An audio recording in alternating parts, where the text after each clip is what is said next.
It is a personal pleasure of mine and an honor for the Academy to have Dr. Amy and Arnold Mindell do a presentation for us tonight. Please give them a warm Academy. Thank you so much, Don, and the Academy. And I'm obviously going to talk first, and then Artie's going to talk. And it's just, I noticed I'm a little bit, I'm either nervous or really excited. I'm quite amazed because we talk and we travel so much around the world and work with so many different people. And I think, but every time we talk, it always feels like it's a new group, a new atmosphere, a new place, except it's kind of an older place. I notice it just feels like a delight to see you all, and it's amazing you came, partly because of the weather is so amazing. We were awed by that. Are you nervous? I think I'm. It's great to be able to work with your partner. Especially if you like each other.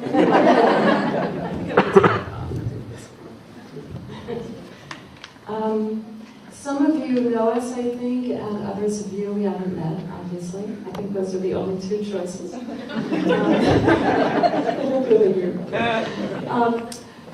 For those that don't know us, we live part-time here in Yachats. We've been here, as Don was saying, a long time. I think we came in 1986 and have a home here, and just love the community, love the nature, and the people and everything. It's just our greatest joy is when we can come back here, and it's just so beautiful. And we also live part-time in Portland, where we have our private therapy practices and are part of the School of Process-Oriented Psychology, or process work. And some of our friends who either live here or are part of that community are here, and maybe they can, do you want to raise your hands, because in case maybe later, oh, no, you don't. Great. Maybe later we can point you out in case people would like to connect with you. And we also travel and teach process work around the world in a lot of places, and do conflict resolution and what we call world work, which we'll be talking about tonight. But it would be really, I think it would be helpful for us to know how many of you are from Yachats? Sort of. Yeah. And how, sort of, half Yachatians? Okay. One of those probably. And how many of you are from other parts of the coast? Upper, north, or south of the coast? And how many are from elsewhere? Anywhere else? Okay, welcome to everybody. Everybody comes from elsewhere. Everybody comes from elsewhere. Anybody feel like they come from the moon?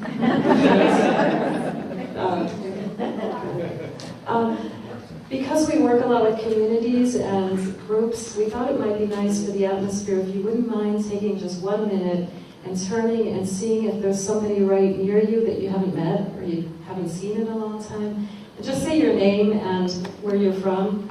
And it just makes a nice atmosphere, and then maybe we can go on together. Just for 1 minute.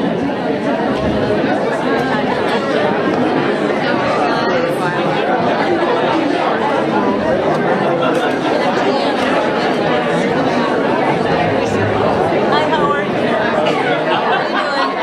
I want to meet you. I'm Max Slim. You're John Max. I'm Howard Osborne. Hart, where are you from, Hart? Still Rock. Chill Rock. Okay. I live here. Yeah. Good to see you. I'm Howard.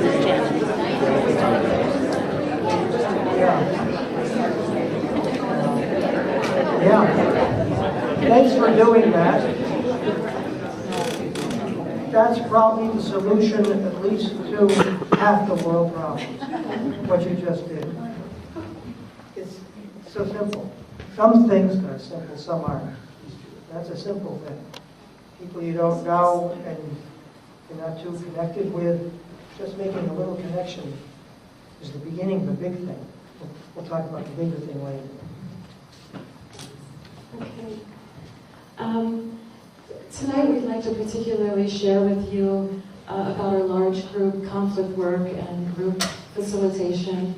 And We thought we'd talk about an hour or so and then see if you have questions after and we can talk together. And we'd like to bring a little bit of background and some theory, a little bit of theory to give a framework for what we do, and a bunch of examples. And I think some of my this energy is that I feel very. I think I'm excited to share things with you because we've had a lot of very moving experiences with people around the world, and. I know there's a lot of, we know obviously there's a ton of problems in the world and it can be very depressing, but we've had some experiences that make me hopeful about who we are as a human race, and about our world, about our environment, and so it's a joy in a way to have the opportunity to share some of these things with you. And we also want to thank you for the work that you're doing in your life. Whether it's whether you work with groups or you work with organizations or you're working hard on your families or relationships. Sometimes we think families and relationships are like a lot tougher than other stuff in the world. Or you're just working on yourself and doing your own life. We think that whatever everyone does is really important. We need all of us to create a better world together. So I just want to thank you for whatever piece you're doing. So, to understand our work with conflict, I think I'd love to give you just a brief overview of process work, to give you a kind of context. And then I'll say a few things about our world work, or conflict work, and then Arnie's going to go on. Okay. Some of you may know that Arnie developed process work in Switzerland in the 1970s. And then in the early 1980s, I went to Switzerland, and so did Julie. Where's Julie Diamond and Jan's work? They're here, and a bunch of our friends. We went to Switzerland and lived there for a long time. And I helped to develop process work, particularly in the areas of creativity. I love writing music and making crazy puppets and doing all sorts of strange things. And also movement work and working with people in coma or near death. It's another aspect of our work. And a basic principle behind process work has to do with following process or following nature. That is, how does nature express herself or itself through us, in ourselves as individuals, in relationships, or in our groups? What do we experience? And with the idea that if we can follow and unfold those experiences that are happening naturally inside of us or in our groups, even the toughest places, like working with body symptoms, working with large groups in conflict, or working with somebody who's near death, that those experiences can be really tough. But if we really follow them, we can find that they contain a lot of wisdom and meaning right within the experiences themselves. It's kind of a basic principle in the background that Arnie began to develop, and then some of us are developing together. For example, just a really simple example of that is, if you think of a woman that we worked with recently who had, I'll just say it really briefly, who had a bad back. She had a very bad back pain. And she did everything she could for it medically. And then she wanted to find out more about it, what it might be expressing to her. So we asked her, well, what is your experience of that back pain like?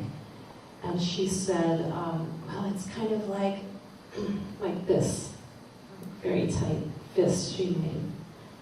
And we said, well, what is that like for you? And she said, wow, well, that feels like kind of powerful for her. It was like something like that. And that was a lot of strength. She said, oh, that's a kind of strength and a kind of pride in who I am. This was a very shy woman, and it was very hard for her to have access to her own strength and her own power. It was something she didn't identify with easily. But that was just sort of expressing itself through this miserable back pain. And she, by the way, she dreamed at night of very powerful leaders in the world.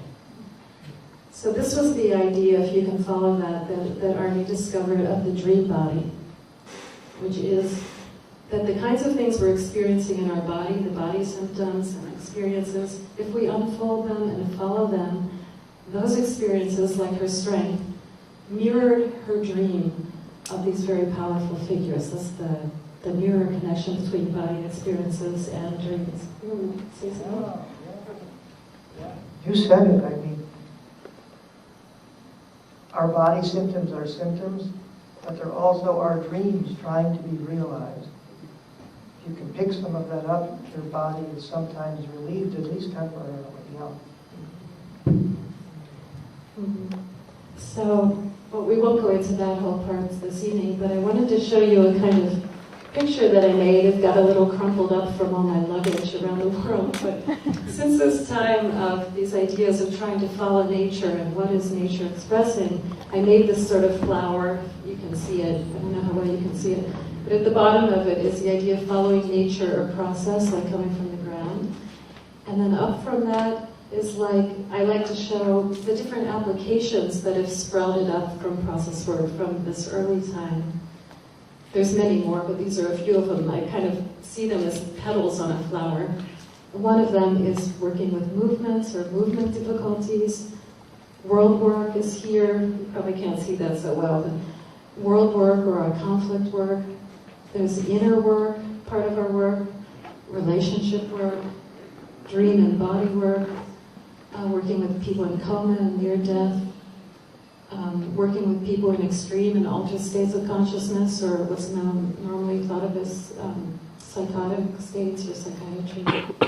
And there's many, many other petals, but they're all connected to this idea of following nature. Just gives you a little overview.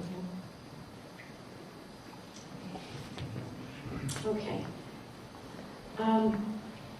Now with that overview, maybe we can turn to our world work and conflict resolution work. Is that okay with you? Are you with me, more or less? Okay. Woof. He woofs a lot. You know, if you've been around town, you may have gotten woofed by just by people with woofs.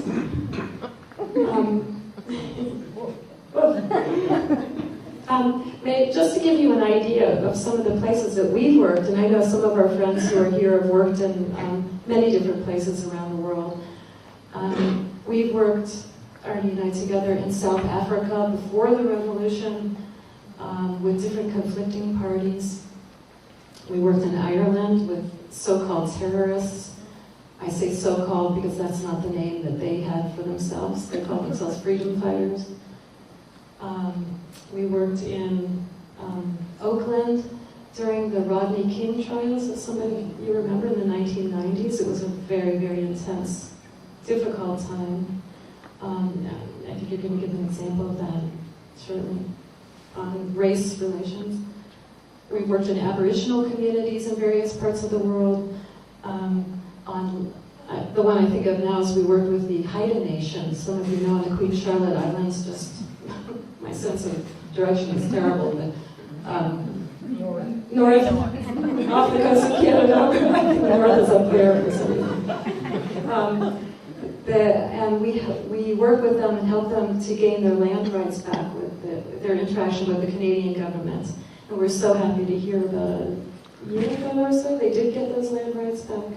So it's really very powerful for us. And also on my mind is in May, was it May? A few months ago, we were just in Yokohama, Japan, where we were working at the United Nations University on conflicts around nuclear energy. And from the whole fallout of the tsunami and the earthquake, it just makes me cry to even think of. And we'll talk about that, maybe show you an example of what happened there. It was very moving between the government and the protesters. And well, I'll save that for later. So I'd like to say a little bit about, just to give a framework, about some basic ideas of our conflict work and world work. Basically, we think until now, just generally, that the world has some good methods for dealing with problems, but it hasn't been very gifted, let's say, in dealing with really difficult conflict situations, or really entrenched conflict in the world. and especially creating better and sustainable relationships between different parties. And we think we need to represent all people and nature in all community discussions and all forums to help create a more sustainable world and develop better relationships between the different sides, not just making solutions, but better relationships as a whole. I think you're going to talk about that more. And we also think we need what Arnie has called deep democracy. Some of you may have heard of that, which is really a deeper democracy than we have now, which makes it possible, I feel, to bring some of the ideals, the basic fundamental ideals of democracy to life in our groups, in our relationships, and in our moment-to-moment interactions, so we can really realize some of those basic principles more fully. And maybe I can show you that here, if you can see that. I made a little chart here. I put some key words here that I'll talk about, and after that, Arnie's going to go further. Can you see that back there? Sort of? I'll be saying it anyways. You can come up later. Deep democracy basically means, and Arnie, you're going to talk about it more, valuing all the people in a given system or organization or group, all of the different parts, and all the different levels of experience. And when we say levels of experience, it means that there are lots of different aspects of our experiences that are happening at the same time while we're interacting in groups, but we usually don't notice all of them.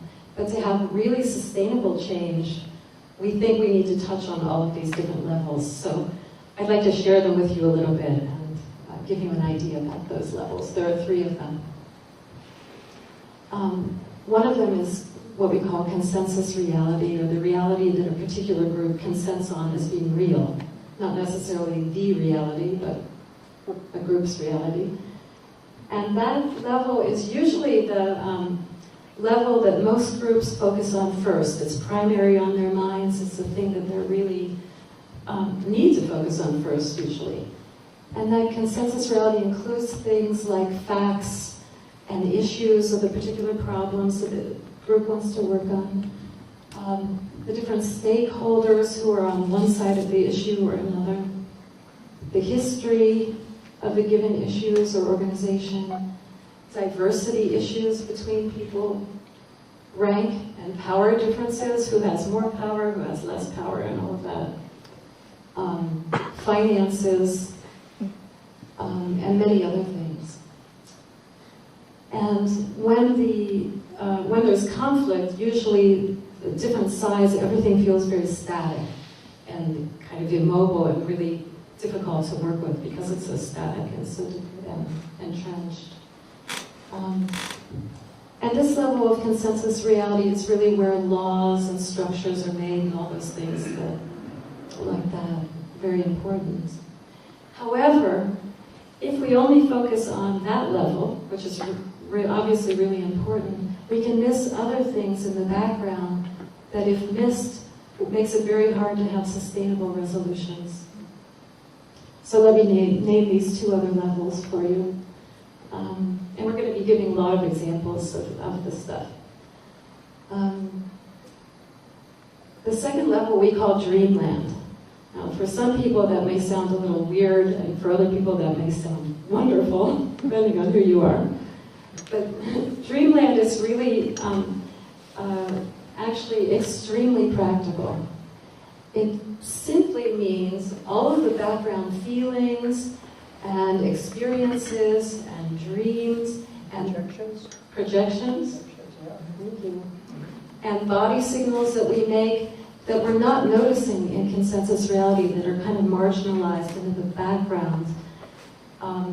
But they're so important to notice if you're working with conflict or you're working with groups.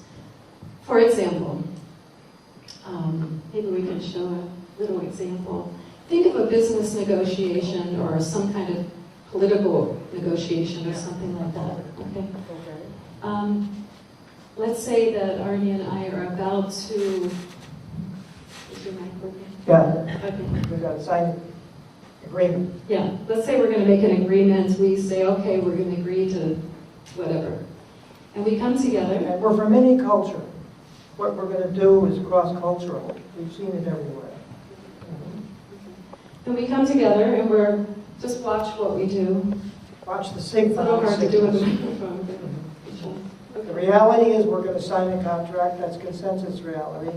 In the dream area, dreamland area, we call that, we are body signals and things of that sort are not conscious. They're unconscious.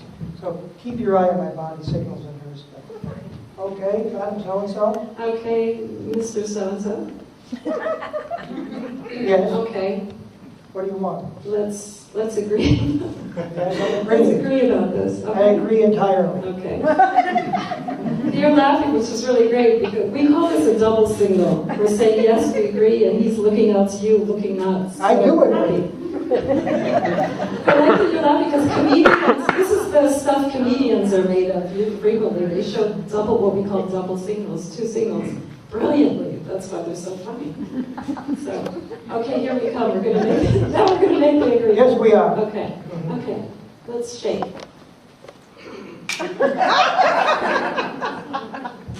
What do you read in my voice, in my face? Trying to get it over with. Yeah! Get out and make war against I don't her. want to. I want to make war against her. I want to do the opposite of what I'm saying here. And we were just showed that at the Institute for Advanced Studies there at the United Nations University, the leader of the UN group came forward and he said, "That's the problem with the UN." Can you see it? They go for the agreement and knock the process in the background. That's why agreements don't hold. You've got to work the stuff out. You can't just shake hands and sign something. Anyway, I'll talk about it.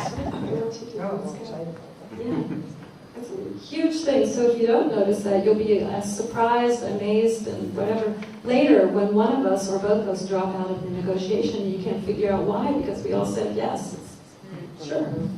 You know, it happens all the time. Double signals are natural. It's not that you shouldn't have them.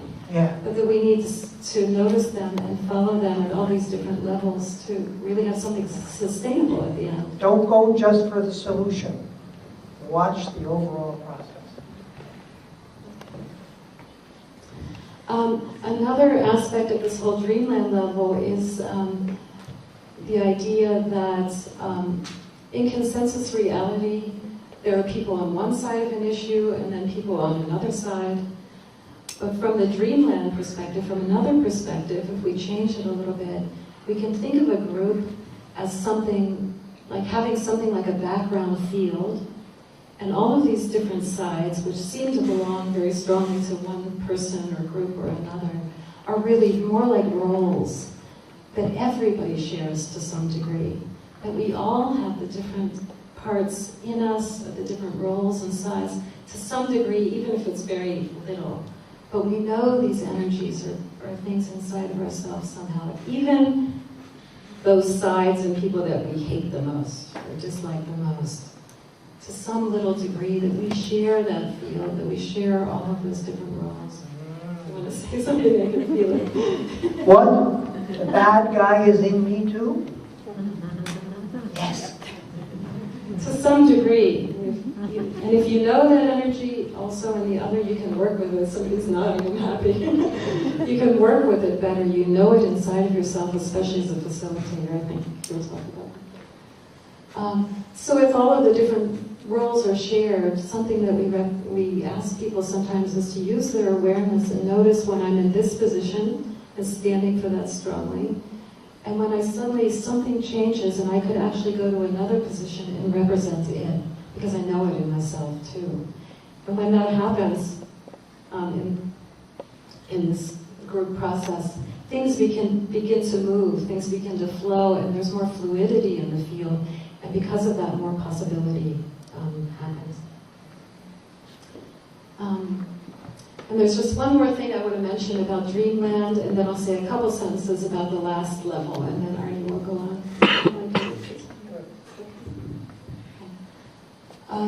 The last thing I want to mention in Dreamland is what we call ghost roles, which also may sound a little strange, but it's actually, I think, one of the most important aspects of group process that I can think of. I think Arnie will give some examples, and I will too just now. Ghost roles means, a ghost role means, well, everybody knows it. Has anybody here ever gossiped to anybody? Hey, how you go? Oh, one of the younger members has. That's so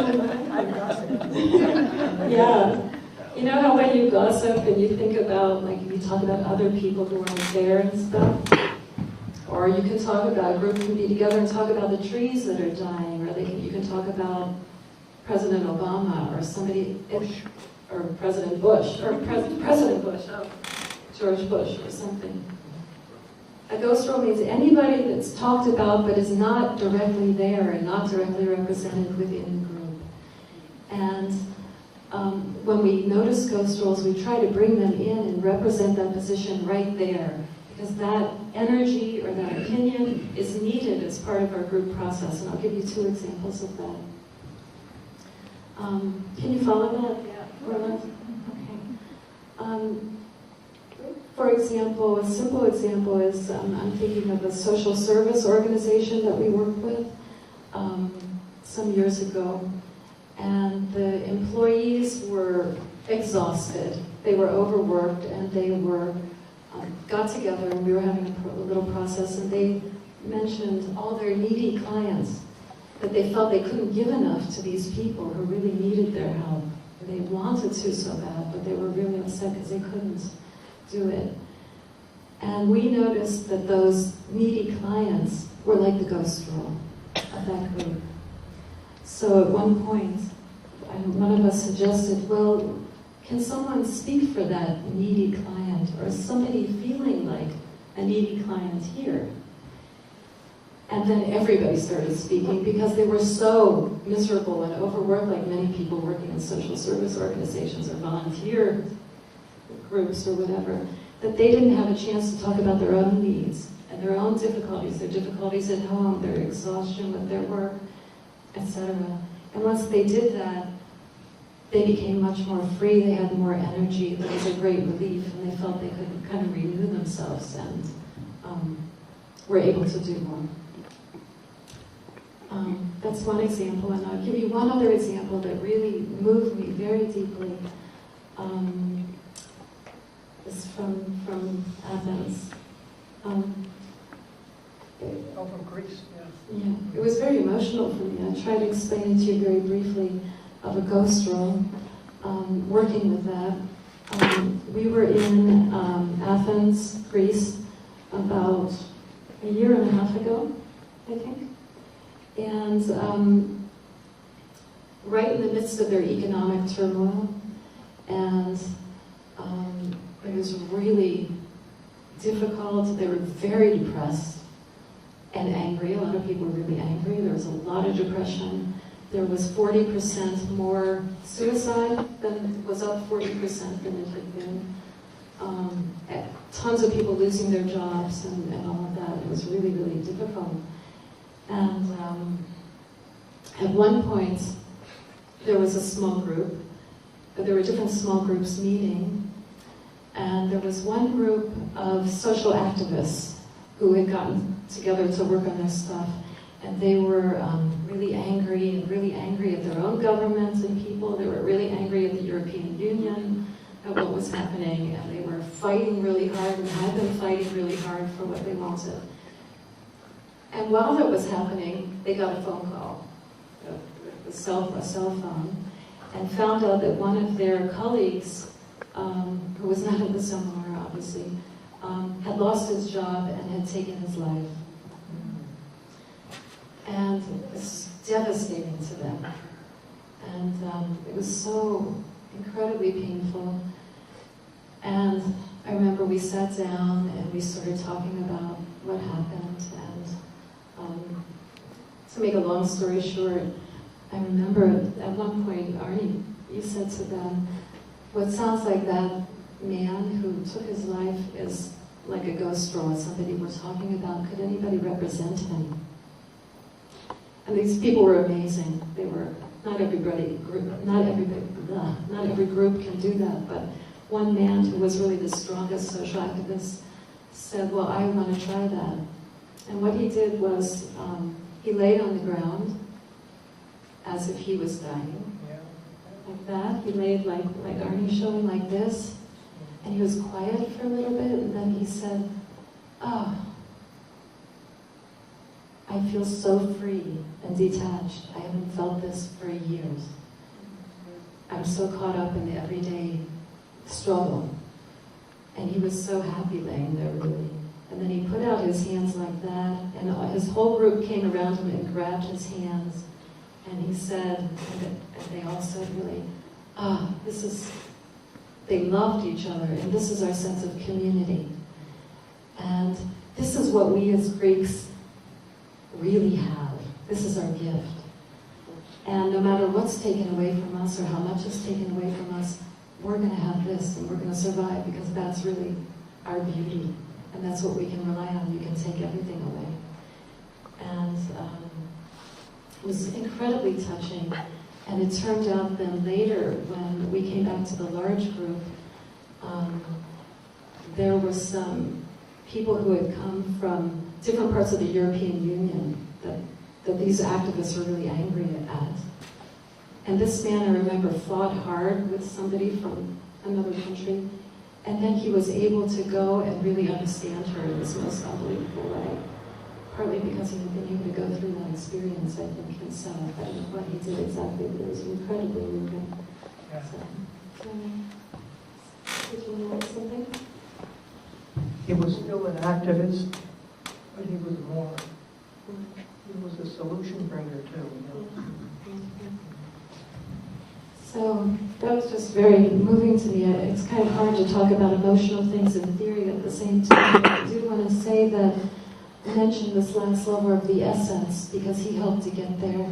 The essence level in deep democracy really means like a common ground, that there's a shared, getting in touch with that background shared field of a group, where you have a sense of unity or common ground, at least for a moment. It doesn't mean you have to stay there. That can be unnatural if there's a lot more conflict that needs to happen. But noting it can be very important. And he, by getting so deep in himself, he was able to get to that deep level. And for facilitators at this essence level, if you're interested in facilitating, it's really helpful and important to get to this deep essence level, connecting with the deepest part of you, and what Arnie calls the process mind, which he'll talk about. It's a kind of sense of being an elder who's really there for everybody, for the different sides, and is able to help the flow of what happens and to discover new types of resolutions in the field. Yeah. I think that's all I want to say. Maybe, do you recall? Thank you, Amy. Yeah. Wow.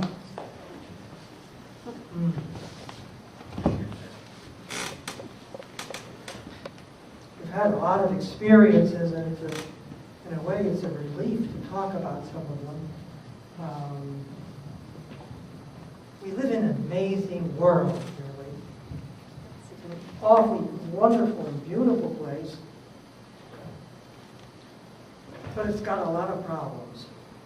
And I think some of them could be solved if we changed some elemental ways and learn in kindergarten. What I'm going to talk about tonight are things that you can learn in kindergarten. Had we learned some of these things in kindergarten, it sure wouldn't have hurt. Maybe even more fun. Yeah. So right now, we were just, as I said before, we're at the United Nations group there at the Institute of Advanced Studies. We were being tested against other conflict resolution procedures. And is what we're doing useful? Does it work? Does it not work? After we finished, they stopped the testing, and the other group that was going to be tested simply said, that's okay what they're doing. You don't need to go further. Very nice, and it was a good experience.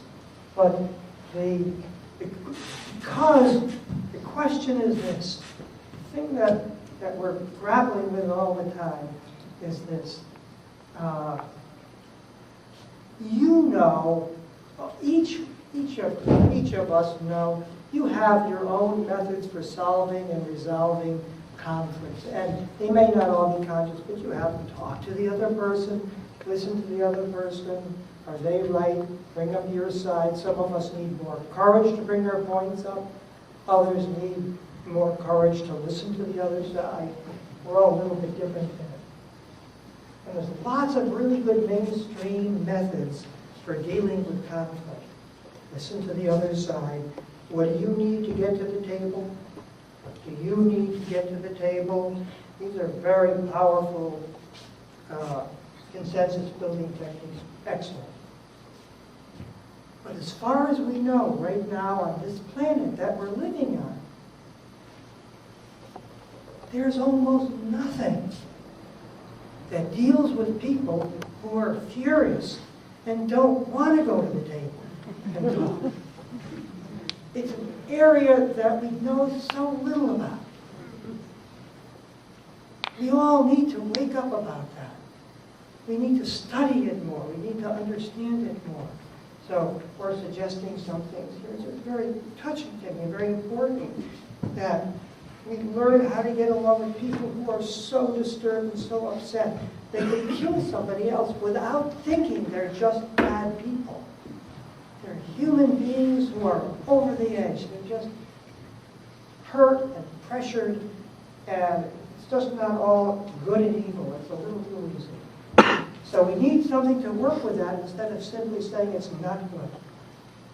Yes, I agree. A lot of people that we work with, I really don't like them that much. And they do. I understand where they're coming from. If you've ever been in a bad fight,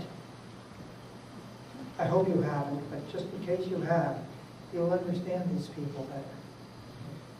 So, is there something? And yes, this is the reason that we're amplifying the idea of democracy with a little deeper democracy, as Amy's been explaining, and going a little bit deeper. And I think maybe examples show this. I think of Oakland right now. That's a city, some of you may know that, in California. It's a largely African-American city, and at the time, the 90s, some of you may remember the Rodney King trial. Their light-colored or white policemen did bad stuff to Rodney King, an African-American. And so then this was just before the trial, right? Just before the verdict came out. Just before the verdict was going to come out on those policemen. It was quite amazing. So you have to imagine, there we are in Oakland. There's 200, 300, and lots of police around. the room twice as big as this, filled with people, police on all the different sides. And then on the one side, I remember working with conflict, and don't forget the essence level. I'm going to give this as an example about how someone getting to the essence level was very helpful. So, on the one side, people were saying, "You white people, you just never get it. You just can't understand." And some of the light-colored people, I better say, on the other side are saying, "We're trying, we want to." "Oh, you're trying, you want to. That sounds like junk." And he's on that side. And we hear they're saying, we try to do our best, you know. And anyway, to make the story short, the sounds are going up on both sides, and one single man in the middle of this group, one single person, was really deep in himself. And at first he sounded a little weird, but then something amazing happened. On this side they said, "You guys are no good. And try to be good, you're not getting it. And that going up in it, he started, oh, he said, oh, he made sounds like that. And then he went on the other side and said, oh, for the white people, oh, and he started talking, oh, black pain. And then he went on the other side and he said, white pain. And the people first looked at him, what's he doing? And he went on the side and said, black pain, oh, and he started to make sounds like that. And he said, oh, white pain. There's so much. There was no, you see, he got to the essence of what the people were trying to express.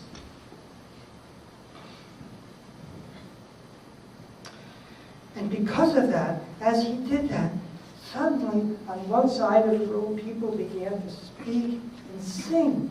Whoa! And so the African American communities, one of them began to sing a song. Of all the things, on the other side of the room, some Irish people began to sing an Irish song. And on this side, and someday I think it was a German song came out. And then another African American song went. You won't believe it. People were singing songs and listening to one another. And afterwards, he stopped and to consider now what's the next. But there was a coming together, momentarily. Next day, when the Rodney King trial came, and the verdict came out. the verdict, thank you, Amy. The verdict came out in favor of the police. There was riots all around the United States, except in Oakland. And the San Francisco Chronicle gave us credit for what had happened, though it was this one man that did that. I want to say, just one person getting to the essence of different sides can change the world. We need that person. He should be. He's the leader. Arnie, could you try using that other mic? Here's the other mic. Yeah. Sure. Is that better? Yeah. Thank you. Thank you. Yeah. Is it me or was it the mic? A little both. A little both. I like that. Yeah. So, yeah. So the ethics that we have, so the idea is that democracy is really good. It's great. It's worth fighting for. But what does democracy mean? Democracy. What's the word demo mean in Greek? As if you would know. Citizen. And krati, power. What did someone say? Rule. Rule. And power. Thank you. Power. So, demo, citizen, krati, democracy, citizen power. We know how important that is. That people have power, equal power, and it's worth fighting for and dying for. But hey, power is not going to resolve relationship issues. Being strong and being powerful is terribly important. We need more people like that. And at the same time, it isn't the more subtle methods that are needed for solving relationship things. So that's why we need some of us, and some people can just automatically go down to their deepest side, like that I need to work on myself to get there. This man didn't. Some of you maybe can do that sometimes, right? I can sometimes, but not all the time. So this is part of the idea of deep democracy. We need to feel and get to the feeling and the dreaming level in the background. There's an ethic in here, and the ethic is that everybody, now this is not something you should really push, but if you're a facilitator, it helps a lot if you think everybody is your family. That's a big statement to say, especially in a really rough neighborhood with difficulties going on. But everybody, even people you don't like very much, well, maybe they're a little bit part of your family. Eek. Listen, we live on one planet. It looks at us as part of its family. The universe sees us as part of its family. Some of us could try that now and then. Do you think the other person somehow, as somebody, you've got to learn to get along? Of course, family doesn't mean good because somebody's part of your family. You know, the worst conflicts we've ever seen actually are in small families. Anybody ever discovered that? You don't have to raise your hand. You understand that. So, can you empathize occasionally? Can you feel into the other person's side a little bit occasionally? That's what we like people to learn how to do. Once in a while, not even all the time, once in a while would change the world. Feeling into somebody, just think of somebody you don't like very much, that's so-and-so. You can feel into the other side on rare occasions what that person is feeling and stand for what they feel. The world would be easier, would be a better place. So, as Amy was implying, all of our work has come from working with terrorists and government people and conflicts everywhere where dialogue is good, but it's not enough. We need to work on signals and signal consciousness. I want to give you an example about that. Then you can talk about these things because I've written about them in my book, Transformation 1. Signal consciousness. So imagine Ireland. Are you with me so far? If I am, could you say woof? That helps. You don't know, sometimes when you're talking, you know only the audience always is. That's good. Now I'm here too, actually. I was so much in these things, these scenes, that imagine Ireland just before the peace accord in Ireland. And here's another example, and here's another. So one of the things we've been talking about is bringing in the roles, ghost roles that aren't mentioned. Here's how the double signals happen. On the one side, there were, again, hundreds of people in a room, and on the one side, one of the main politicians in Ireland at the time, I won't even say which side they were on. I want to make another kind of point. One was saying, "You guys are terrible. I was just coming out of my house going into the garden to see my family, and you guys came in and you shot us. I'm the only living member of my family. I hate you." And the group was yelling and screaming. Everybody who loves Irish can be pretty expressive. On the other side, the room, the politician was saying, "You say that? How can you say that? We were sitting at a bar on such and such a street. You came in and you shot my friends right in front of me." And the group begins roaring with anger. The two sides are screaming and yelling at each other, and I was out of it. We were out of it. But I remembered, what did I learn? Didn't I learn something once? About signals? You can't think sometimes. The situation is so heavy. You just can't think. But I did remember this one thing. Signals. So, the one man, I looked into the middle of the room, and there was that one politician, just this right cheek over here was so red. It was redder than red. It was very red. And I said to him, with a microphone, because goes to that loud crowd, "Your cheek is very red. Why is that?" And he stopped. "Well, of course it's red," he said. "Why?" I said. He said, "My doctor told me not to come tonight to this meeting." "Why?" he said. He said, "You have lethally high blood pressure. If you continue to go on like you are, you could die."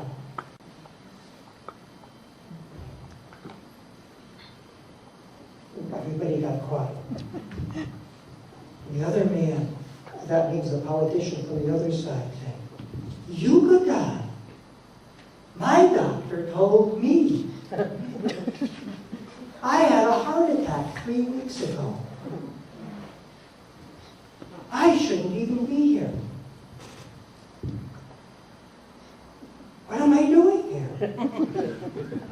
Everybody, the whole group was quiet. And then the amazing moment happens when the first politician put his arms slowly out and walked slowly to the other side of where his opponent was standing. Yes, and the bell rang. Just then, one of the big moments. The bell is ringing. It's wonderful. Thank you. Is that somebody's store? You rang a lot of bells. Yes, oh no, your bell rang at the right moment just now. Because he went to the other side slowly with his arm, and of all the unbelievable things, he gently, it took him a couple of minutes to do this, put it around his opponent. We could both die. And it was an amazing moment.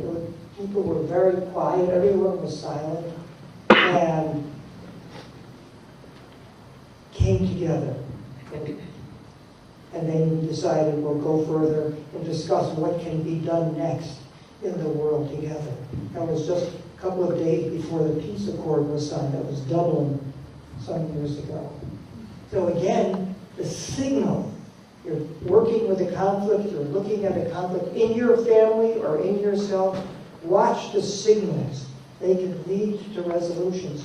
Because any one's double signal, like I was making before, the face color, or this or that or whatever, your signals are linked to the relationship situation that isn't being made conscious. So by bringing up the one man's problem, the other one suddenly found a unifying factor, and it's another aspect of that. So, Ireland. And the idea is that by working this way, going deeper makes more relationship. It's not just resolution that counts, it's relationship. Okay, I'll be brief. Huh? Okay, we started a little bit late. I'll be another 10 minutes. Is that okay? Yes. Are you with me? Yes. Whoa, thank you. Thank you. That's very helpful. So,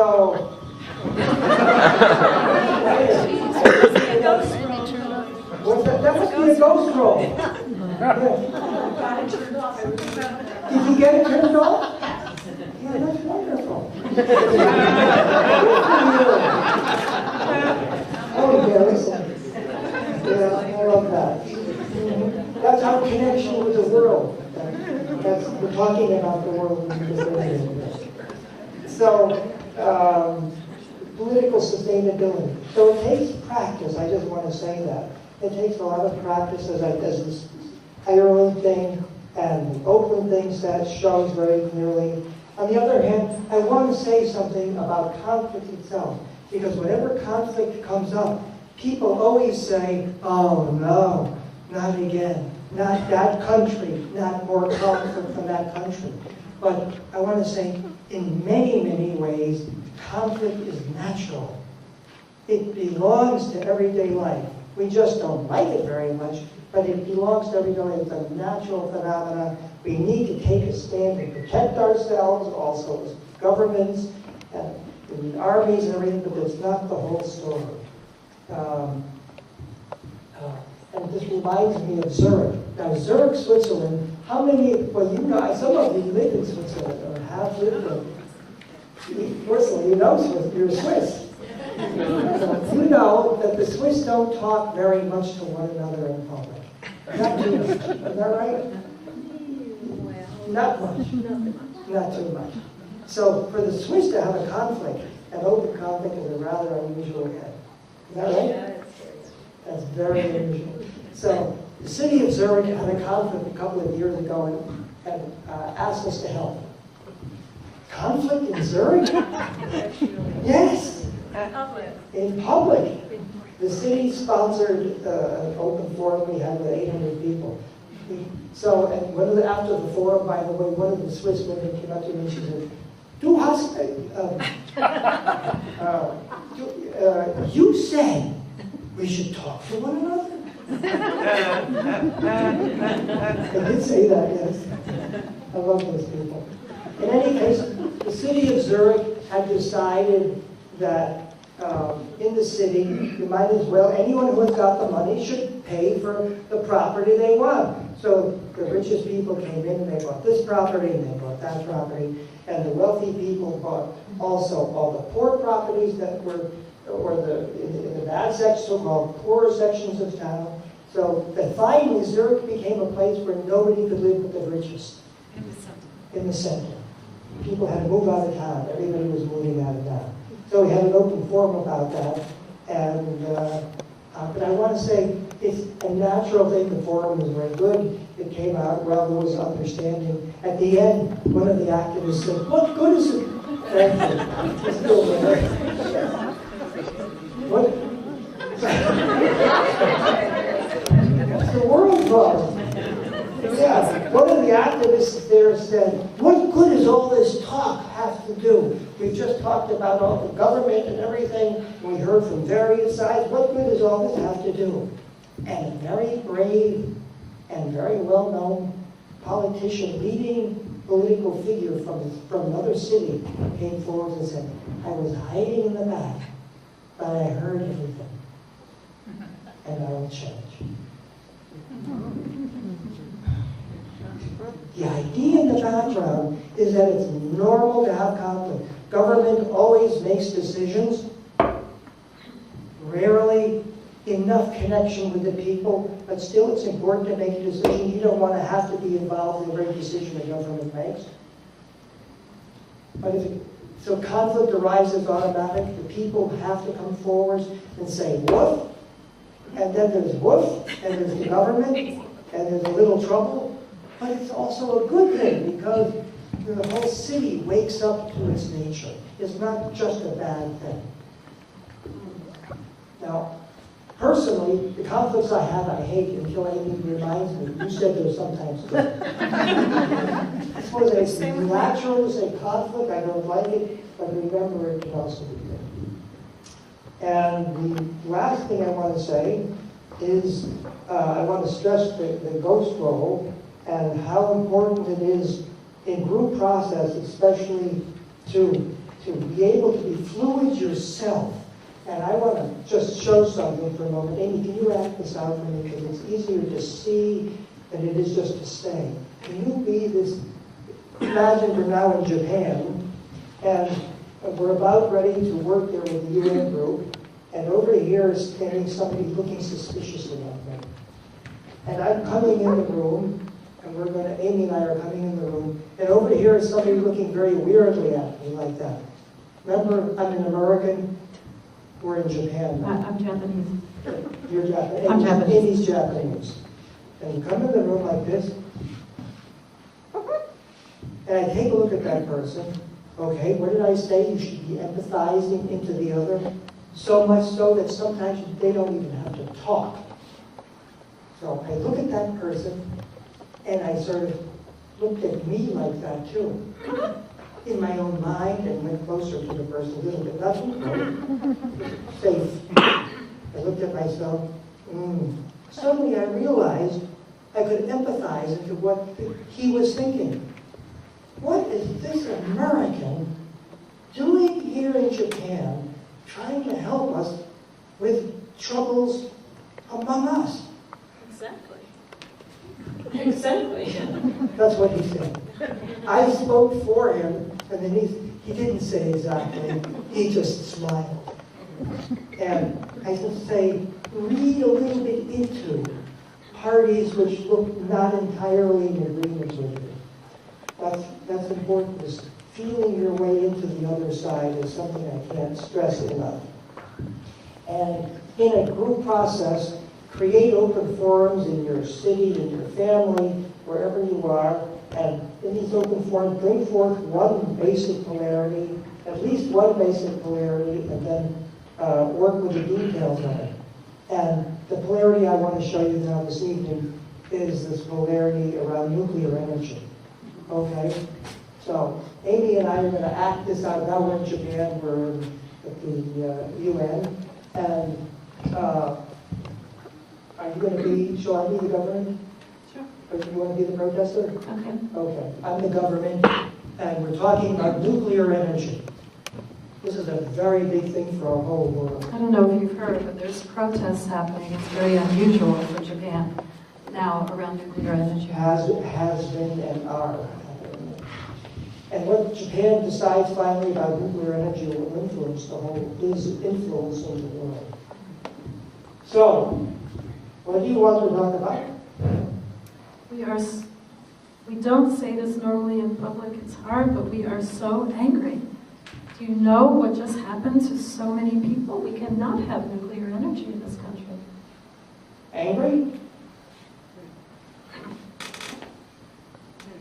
Yes. Please watch how you talk to me. I can't go by that anymore. We can't afford it. I have to speak. We need nuclear energy for economics. It's easier on economics. We have to go back to it. Remember the tsunami. Remember what happened. We can't have it. Okay, and then I encourage people to switch roles, and a few could, not everybody. A few could. We are just totally pissed off with you. We can't survive in this little island if we don't create our own power. We want to now speak out. Don't speak like that to me. Okay, we're at an impasse for the moment. We are talking about Fukushima. We're talking about where the problem was. We're talking about a ghost role. Is there somebody here that could represent that? Suddenly. How many were there? About 5. 5 people rushed forward, crying and sobbing and saying,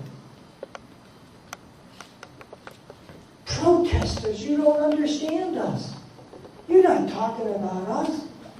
Government, what are you talking about? You have no relationship. We saw our family drown and die and burn. You've forgotten us. You conflict, but you've forgotten us. They were all from the Fukushima area. We didn't know. We lived in it. You're talking about it. That makes a difference. They sob. And Japanese are unusual.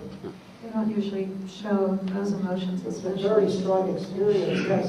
And they came, and people stopped. They sat down together.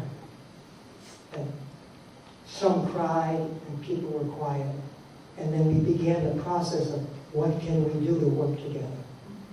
So I just want to bring in again the idea of the role, the ghost role is mentioned but not brought in. So We also didn't say that then from that forum, they decided the UN University decided to sponsor a year of open forums in the Fukushima area with some of these people and others who are going to go around and try to bring also a lot of relief because the people don't have that access to talk to people and to process their experiences and find out how they can make an impact on what happens in the future. I was told there are 8 different forums now going on based upon this particular method in the Fukushima area. Yeah. So the last thing I want to say is, and then we'll open up for questions. The last thing I want to talk about, it's on the floor. Is I'm just going to put this up. Hold up a second.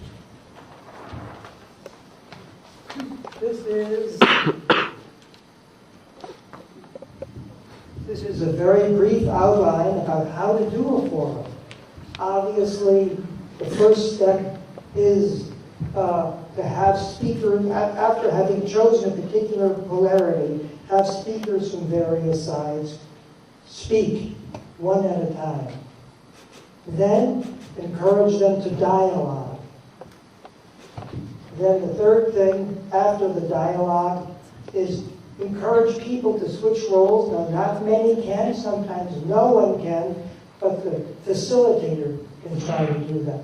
Go back and forth between the roles, like Amy and I were saying, that can be very helpful sometimes. If possible, during an open forum, even if it's with your family, and please do an open forum with your family if there's a conflict. That's the place it should be done first. That's why I say kindergarten.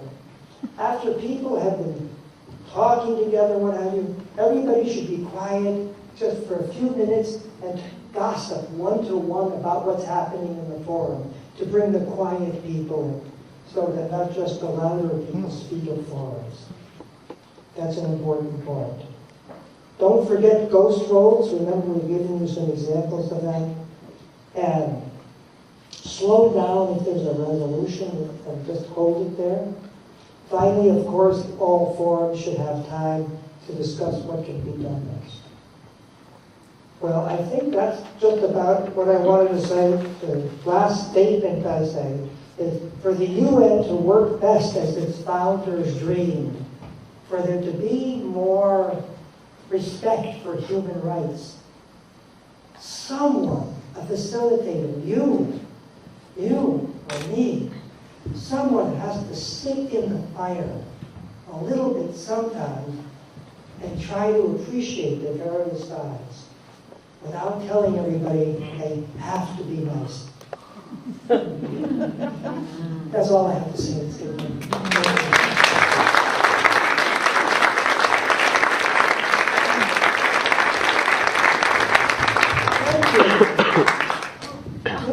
Dean is reminding us.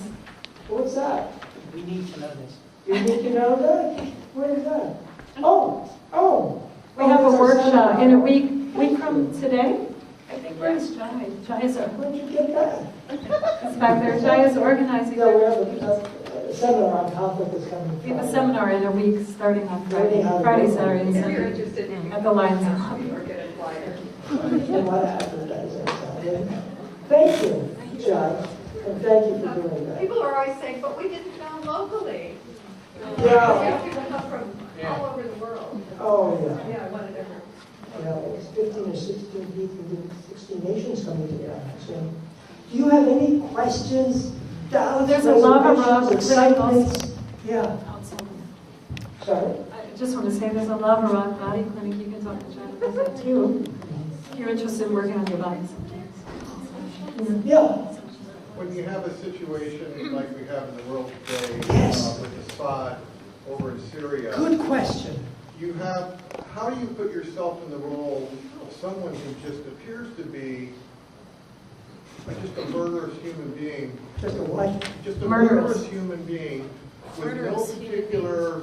How do you put yourself in the role of someone who seems like a murderous human being? How do you put yourself in that role in order to Yes, try thank and you. understand that? Thank you. Thank you. Great question. Because probably on everybody's minds for the whole Syria conflict. Well, we work with a lot of people who want to kill other people. So what I now know is that, now, this is not something you should agree with me about, but it's a momentary feeling that can be in the back of someone like Assad. And the feeling is, our family is respectable, we try to do well. Okay, you hear the news, there's all these bad things, but we want to do, and we try to do well, and there's a lot of people who like us, and they're just rebelling against us, and understanding the need of that person, even if you might call it pathological need for respect. Still, there's a little tinkling of it that I can understand too. Is it a little bit much to say that I agree? I just put this out on Facebook, by the way. It was 10,000 people just talked to me on Facebook about this very question. I would like Obama not to go to war. I would like to see him say, yes, we're going to make an intervention. We're going to make a big woof. I won't say what exactly. It will surprise you. But I want to start open forums where your voice is represented here in the United States, and I can talk to someone playing you, or if you're smart, you'll send somebody over so you can actually take the roles and show these things around the world. It's not enough just to make conflict. We want more relationship. Thank you for that. And that also means you release that. That's a tough answer. What's that? Yes. That Sorry? was a pretty tough to answer. I think you kind of did. Do you think I did? Thank you. Yeah, that's a very hard It's thing to really hard. answer. We have a government over. I was just saying, it's the question. I'm so glad you asked it because it's the nastiest and worst spot that we have everywhere in the world.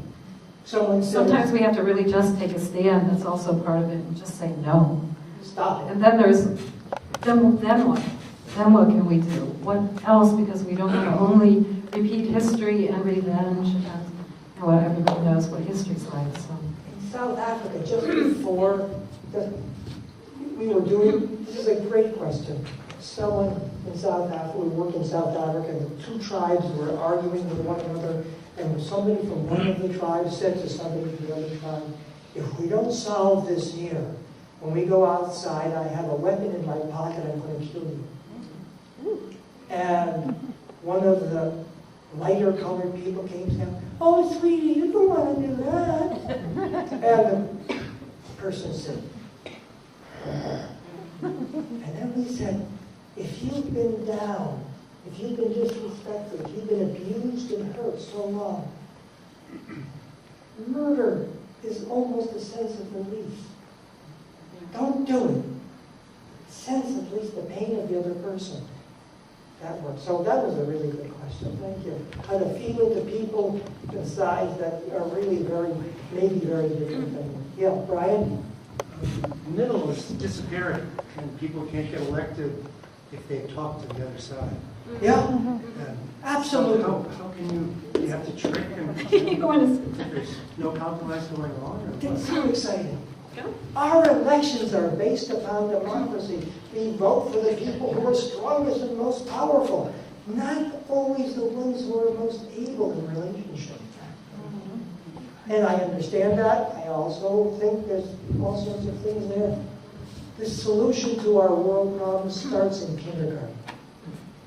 Teach ourselves early on. If we could find people who are in those positions, great, all the better. Like Arnie's saying, we need it in kindergarten, and as you know, right, we need all of us, or anybody who feels able, even if it's in your littlest spot in your life, to try to facilitate, try whatever other methods that you have also. We need all of us, not only to look at the big leaders as the ones who have to do everything or should do everything. Yeah, the solution to world problems starts in kindergarten. Yeah. Lisa. Maybe we should just Oh, take one more question, and then we'll get Yeah. people time for dinner. Yeah. Governments have body language too. They send signals. What's that? So, Governments? Governments have body language too. They send signals. They don't always sit down and talk. They just send a signal. That's right. absolutely. We do all the time, but it's not part of most leaders' education doesn't have to do with noticing body signals and what they're saying. I think all leaders should have to have some training in psychology and facilitation and all those things.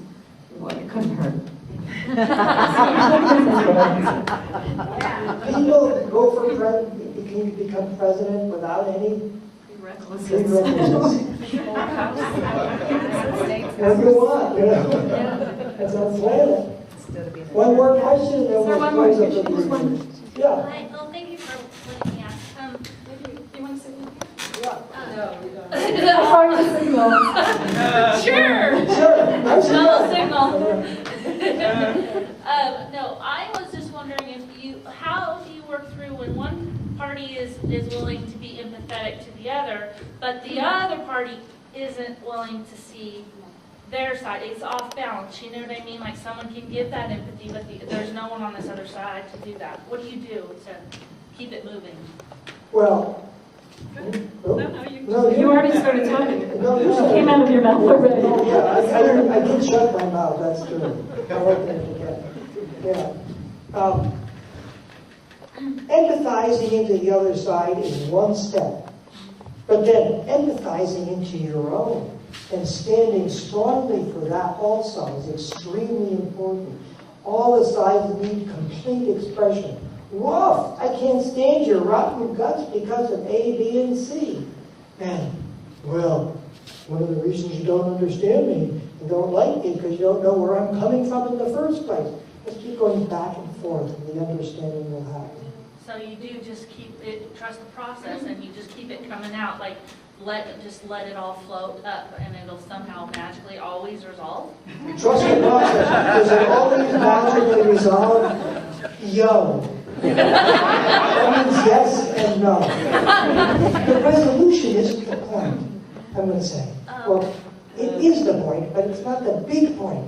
The big point is the sustainable contact with the other person. You know, a resolution is great. We all need them and want them. But can you get along with that monster on the other side a little bit better? Because if you can, you've changed the universe. If one person can go back and forth, that can make a huge thing, even if the others will never will change. Yeah. Yeah. That whole even for people who've been divorced. Okay. I think we better close up. Close up with the. Thank you, everybody. Thank you.